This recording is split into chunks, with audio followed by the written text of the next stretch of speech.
नमस्ते फ्रेंड्स। तो हम लोग आज जिस टॉपिक पे बात करने जा रहे हैं वो उसका टॉपिक का नाम है हार्ट एनाटॉमी एंड फिजियोलॉजी। मतलब कि हृदय की जो है बनावट और वो हृदय हमारा जो है हार्ट जो है किस तरह से काम करता है। आज का हमारा टॉपिक यही है। हम लोग आज इस पर डिस्कशन करेंगे। बहुत लोग को बहुत कन्फ्यूजन रहता है, हार्ट से रिलेटेड बहुत कन्फ्यूजन है। मुझे भी जब तक इसकी जानकारी नहीं थी तब तक कुछ और चीज़ें सोचते थे, लेकिन जब आज जानकारी हुई, पता चला कि हाँ, से हार्ट का मेनली क्या बनावट है, क्या शेप है, क्या साइज है, क्या उसका वज़न है और वो किस तरह से काम करता है। तो जो हार्ट है वो हमारा जो है वो कोन शेप है। हमारा हार्ट जो है वो शंकु के आकार का है। देखा जाए तो इसका जो साइज है वो एक बंद मुट्ठी के आकार का है। एक एडल्ट का जो बंद मुट्ठी होता है उसके आकार का हमारा हार्ट होता है, जिसका वज़न जो है एक मेल एडल्ट में 280 टू 340 ग्राम्स होता है एंड फीमेल में 230 टू 280 ग्राम्स होता है। मेल और फीमेल में थोड़ा सा जो है वेट का डिफरेंस है, साइज का डिफरेंस है, बट बेसिकली जो है इसका जो एवरेज अगर कहा जाए तो वो आपको 230-40 से लेकर के करीब 300 ग्राम्स तक इसका वज़न होता है। इसके बाद जो है हमारा हार्ट में जो है 4 चेम्बर होते हैं, जिसमें 2 एट्रियम 2 वेंट्रिकल होते हैं। 4 चेम्बर में जो है अपर पार्ट, जो अपर का जो 2 चेम्बर होता है उसको एट्रियम बोलते हैं, नीचे का जो चेम्बर होता है उसको वेंट्रिकल बोलते हैं। इसके बाद हमारे हार्ट में 4 भल्ब होते हैं। भल्ब का जो काम होता है वो हमारे हार्ट में ब्लड को सेम डायरेक्शन में, किसी एक सही डायरेक्शन में, राइट डायरेक्शन में ब्लड को फ्लो कराना होता है, बैक फ्लो को प्रिवेंट करना होता है। इसके साथ ही हमारे हार्ट में जो है 3 लेयर होता है। एक सबसे अंदर का लेयर, मिडिल लेयर और outer most layer. Inner layer को हम लोग इंडोकार्डियम बोलते हैं, मिडिल लेयर को मायोकार्डियम बोलते हैं और सबसे बाहरी लेयर को इपिकार्डियम बोलते हैं। और ये सब हो गया। हम लोग शेप के बारे में बात कर लिए, साइज के बारे में बात कर लिए। हमारा हार्ट होता कहाँ है? बहुत लोग को जो है कन्फ्यूजन रहता है कि हमारा हार्ट जो है वो बाएं साइड है। बिल्कुल गलत। हमारा हार्ट जो है बिल्कुल मिडिल ऑफ द चेस्ट में पाया जाता है। हमारा ये जो चेस्ट कैविटी है, छाती का जो जगह है, इसमें जो हमारा ये बीच का जो बोन होता है जिसे ब्रेस्ट बोन या स्टर्नम बोन बोलते हैं, जस्ट इसके नीचे ही हार्ट पाया जाता है। थोड़ा सा लेफ़्ट साइड में रहता है बस। मीन्स कि हम कह सकते हैं कि हमारा हार्ट जो है वो प्रेजेंट रहता है middle of the chest and slightly to the left. हमारा हार्ट जो है दोनों लंग्स के बीचों बीच पाया जाता है। इसके बाद जो हमारा सर्कुलेटरी सिस्टम है, जिसका कि मेन पार्ट है हमारा हार्ट ही है जो हमारे पूरे शरीर में ब्लड का सर्कुलेशन करता है। इसमें बहुत बड़ा योगदान लंग्स का भी है। हार्ट और लंग्स एक दूसरे के साथ मिल करके हमारे सर्कुलेटरी सिस्टम को चलाते हैं। हमारे पूरे शरीर के सेल को, ऑर्गन को, टिश्यू को अच्छे से फंक्शन करने के लिए, जीवित रहने के लिए ऑक्सीजनेटेड ब्लड की ज़रूरत होती है। ऑक्सीजनेशन हमारा लंग्स के एल्वियोली में होता है और सर्कुलेशन हमारा हार्ट के मदद से होता है। हमारा हार्ट जो है एक होलो मस्कुलर ऑर्गन है। मीन्स कि अंदर से पूरा खोखला है, खाली है, और मस्कुलर ऑर्गन है जो कि कार्डियक मसल्स से बना है। कार्डियक मसल्स का काम क्या होता है कि वो मसल्स अपने आप में कॉन्ट्रैक्शन और रिलैक्सेशन होने का काम करता है, जिसके चलते कि हार्ट जो है कॉन्ट्रैक्ट और रिलैक्स होता है, जिससे कि उसमें ब्लड भरता है उसके चेम्बर्स में, और फिर कॉन्ट्रैक्ट होने पे वो पूरा ब्लड हमारे शरीर में सर्कुलेट होता है। यह बहुत ही ज़्यादा पावर और एनर्जी का काम होता है। हम लोग कह सकते हैं कि हम लोग को पढ़ने में आता है कि हार्ट हमारा जितना दिन भर में काम करता है, जितना दिन भर में ब्लड को सर्कुलेट करता है, उसमें इतनी ऊर्जा लगती है कि वो एक बस को या एक बड़े से ट्रक को करीब 20 माइल तक खींचा जा सकता है। आप समझ सकते हैं कि हमारा हार्ट 24 आवर में इतना काम करता है कि उस ऊर्जा से वो एक ट्रक को करीब 20 माइल तक खींच सकता है। तब समझिए कि हार्ट को कितना प्रेशर लगाना पड़ता है, हार्ट के मसल्स को, कि वो हमारे पूरे शरीर में ब्लड को सर्कुलेट कर सके। अब आते हैं हम लोग कि ये ब्लड का सर्कुलेशन किस तरह से होता है। सबसे पहले तो हम लोग ये जानेंगे कि हमारे शरीर में जो ब्लड का जो सर्कुलेशन है, उसका जो जाल है वो अमूमन वेन, आर्टरी और कैपिलरी, यही 3 गो वेसल्स है जिसके माध्यम से हमारे पूरे शरीर में ब्लड का सर्कुलेशन होता है। ठीक है।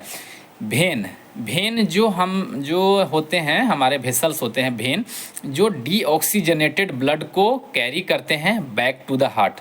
ये जो हम लोगों की वेन्स दिखाई दे रही होती हैं, जो हमारे अमूमन स्किन्स वगैरह पे होती हैं, जो पतली होती हैं, उसको भेन बोलते हैं। वो डीऑक्सीजनेटेड ब्लड को हमारे हार्ट के तरफ ले जाता है। दूसरा आर्टरी होता है, जो हमें दिखाई नहीं देता, जिसे हम फील करते हैं। जैसे यहाँ पे गर्दन के पास कैरोटिड आर्टरी, यहाँ पे रेडियल आर्टरी, यहाँ पे ब्रेकियल आर्टरी।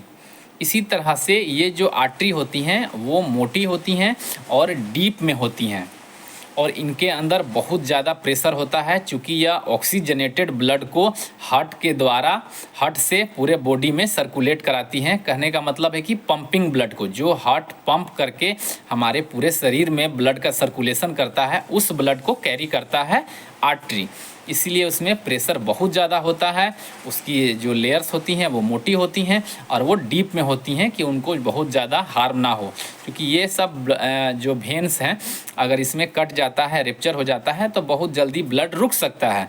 और अगर ये आर्टरी वगैरह अगर पंचर हो जाती है तो ब्लड का बहुत ज़्यादा लॉस होता है। तो शायद यही इसका कारण है कि जिसके चलते भगवान ने उस आर्टरी को डीप में बनाया है और वो वहीं पर स्थित रहता है। अब हम लोग बात करते हैं कि जो हमारे शरीर में गंदा ब्लड होता है, जिसको हम लोग डीऑक्सीजनेटेड ब्लड बोलते हैं, वो हमारे भेन के माध्यम से हमारे पूरे शरीर में भेन्स का जाल फैला हुआ है, पूरे शरीर से जो है वो हमारे हार्ट के तरफ जाता है। क्योंकि वो दूषित ब्लड है, उसमें से ऑक्सीजन ख़त्म हो गया है। वो हमारे शरीर में जो मेटाबॉलिज्म होता है, हमारे शरीर में जो वो कार्बोहाइड्रेट और ग्लूकोज जो जलता है, और जलने के बाद जो ऊर्जा उत्पन्न होती है, उसमें हमारा ऑक्सीजन ख़त्म हो जाता है, तो वो कार्बन डाइऑक्साइड बन जाता है। और वो कार्बन डाइऑक्साइड हमारे ब्लड में मिला रहता है, जिसे हम लोग दूषित ब्लड या डीऑक्सीजनेटेड ब्लड बोलते हैं। वो हमारे हार्ट की तरफ जा रहा होता है फॉर ऑक्सीजनेशन। तो हार्ट में कहाँ जाता है? हमने बताया आपको कि हमारे हार्ट में जो है 4 चेंबर होते हैं। ऊपर के जो 2 चेंबर होते हैं उसको एट्रियम बोलते हैं, नीचे के जो 2 चेंबर होते हैं उसको वेंट्रिकल बोलते हैं। हार्ट हमारे middle of the chest and slightly to the left present रहता है। तो हमारा जो राइट एट्रियम होता है, यानी कि सबसे ऊपर का राइट साइड में जो एट्रियम होता है, वो डीऑक्सीजनेटेड ब्लड को रिसीव करता है। इसके बाद वो हमारा चला जाता है राइट वेंट्रिकल में, जस्ट उसके नीचे। उसके बाद वो पल्मोनरी आर्टरी के माध्यम से लंग्स में चला जाता है, जहाँ पर कि ऑक्सीजन रिसीव होता है और कार्बन डाइऑक्साइड हम लोग दे देते हैं। माने गैस का एक्सचेंज होता है। जो हम लोग सांस लेते हैं तो ऑक्सीजन लेते हैं, और सांस छोड़ते हैं तो कार्बन डाइऑक्साइड छोड़ते हैं। तो उसी तरह से जो हम ऑक्सीजन लेते हैं वो लंग्स अपने पास रखता है और उसे वो ब्लड में मिला देता है। तो हमारा डीऑक्सीजनेटेड ब्लड जो है वो फिर से ऑक्सीजनेटेड हो जाता है, और जो हमारा डीऑक्सीजनेटेड ब्लड गया था जिसमें कि कार्बन डाइऑक्साइड था, उसको वो लंग्स ले लेता है और उसको हमारे शरीर से बाहर कर देता है जब हम एक्सहेल करते हैं, यानी कि सांस बाहर छोड़ते हैं। तो यहाँ पे ये लंग्स का फंक्शन हो गया। अब जो है पल्मोनरी वेन के माध्यम से हमारा जो ऑक्सीजनेटेड ब्लड है वो हमारे लेफ़्ट एट्रियम में आता है। लेफ़्ट एट्रियम में आने के बाद फिर वो हमारे लेफ़्ट वेंट्रिकल में जाता है। वहाँ से एक महाधमनी, जिसे हम लोग अरोटा बोलते हैं, उसके माध्यम से oxygenated blood through out the artery, via artery, हमारे पूरे शरीर में सर्कुलेट करता है। तो ये हमारा आपका प्रोसेस हो गया कि कैसे डीऑक्सीजनेटेड ब्लड हमारे हार्ट में आया, वहाँ से फिर वो लंग्स में गया जहाँ उसका ऑक्सीजनेशन हुआ। ऑक्सीजनेशन होने के बाद वो ब्लड जब शुद्ध हो गया, उसमें जब ऑक्सीजन की मात्रा आ गई, तो वो जो है हमारे पूरे शरीर में सर्कुलेट हो गया। यहाँ हम लोगों ने एक चीज़ देखा कि जो एट्रियम है हमारा, राइट एट्रियम और लेफ़्ट एट्रियम, राइट एट्रियम और लेफ़्ट एट्रियम जो है वो केवल ब्लड रिसीव करने का काम करता है, और नीचे का जो वेंट्रिकल है वो ब्लड को पंप करने का काम करता है। क्योंकि डीऑक्सीजनेटेड ब्लड आया कहाँ? राइट एट्रियम में, फिर वो चला गया राइट वेंट्रिकल में। तो राइट वेंट्रिकल से पंप हुआ तो वो ब्लड कहाँ गया? लंग्स में। तो लंग्स में पहुँचाने में वेंट्रिकल को मेहनत करना पड़ा, तो वहाँ गया, वहाँ ऑक्सीजनेशन हुआ, तो फिर कहाँ रिसीव हुआ? लेफ़्ट एट्रियम में। तो एट्रियम दोबारा से, राइट और लेफ़्ट दोबारा से एट्रियम में जो है क्या हुआ? केवल ब्लड का रिसीव हो रहा, और वो ऑटोमेटिक फिर नीचे चला जाता है वाल्व से होता हुआ लेफ़्ट वेंट्रिकल में। और लेफ़्ट वेंट्रिकल को बहुत कस के अपने आप को पुश करना पड़ता है, अपने आप को बहुत कस के कॉन्ट्रैक्ट करना पड़ता है, जिससे वो एरोटा के माध्यम से ऑक्सीजनेटेड ब्लड हमारे पूरे शरीर में ट्रेवल कर सके। तो जो हमारे वेंट्रिकल्स होते हैं उनका जो है लेयर जो है वो मोटा होता है, मजबूत होता है, और जो हमारा एट्रियम होते हैं जो केवल ब्लड रिसीव करते हैं वो वेंट्रिकल के कंपेयर में थोड़ा सा पतला होता है, वो उतना मजबूत नहीं होता है, क्योंकि उनको केवल ब्लड रिसीव करना होता है। और वहाँ से जो है सारे तरह का आर्टरी है जो कि आपको ऑक्सीजनेटेड ब्लड हमारे पूरे शरीर तक पहुँचाता है।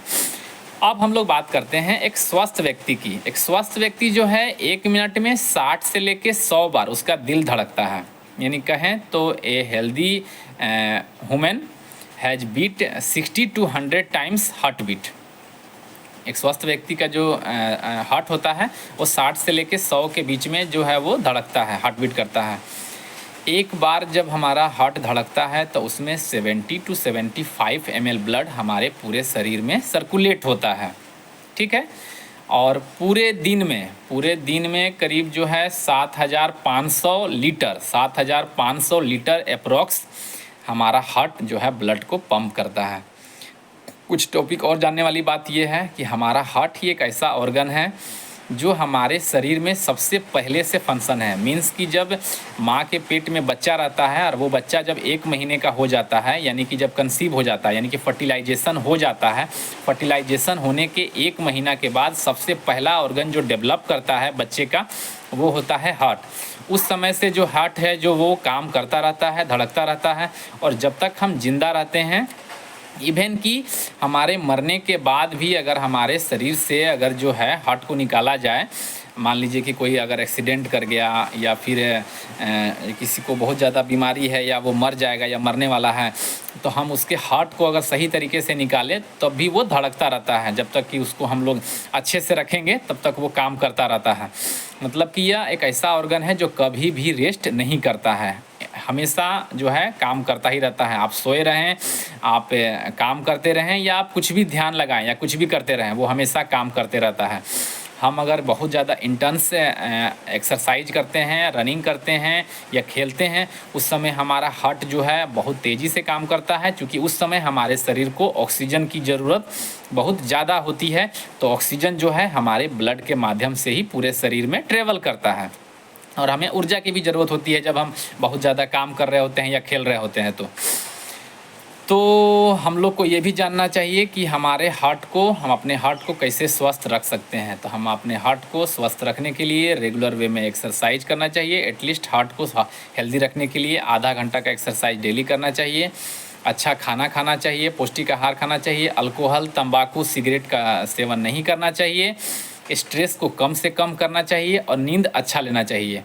तो उम्मीद है कि आप लोग को मेरा ये वीडियो अच्छा लगा होगा, और आप लोग का भी अगर कोई डिमांड होगा किसी भी टॉपिक पे तो आप लोग मुझे ज़रूर कमेंट कीजिए। हम कोशिश करेंगे कि उस टॉपिक पे आप लोग को वीडियो बना करके दें। ठीक है, थैंक यू।